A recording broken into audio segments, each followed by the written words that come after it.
И в завершении в Якутске начнется работа по строительству водозабора. Стоимость проекта составит 4 миллиарда рублей. Реализация разделена на две части. Первое – строительство водозаборного ковша и насосной станции первого подъема. Второе – строительство водоочистной станции. На сегодняшний день проведены инженерно-геологические изыскания, определена технология очистки воды. Уже завершены работы по устройству основных защитных дамб, выполнена разбивка под устройство 2 дополнительных участков отсыпки.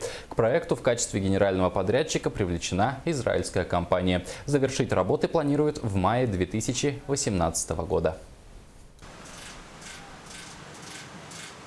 Ежегодно у нас намыв песка идет на водозаборное сооружение, да? Во-вторых, это проектная мощность водозабора составляет 60 тысяч по проекту.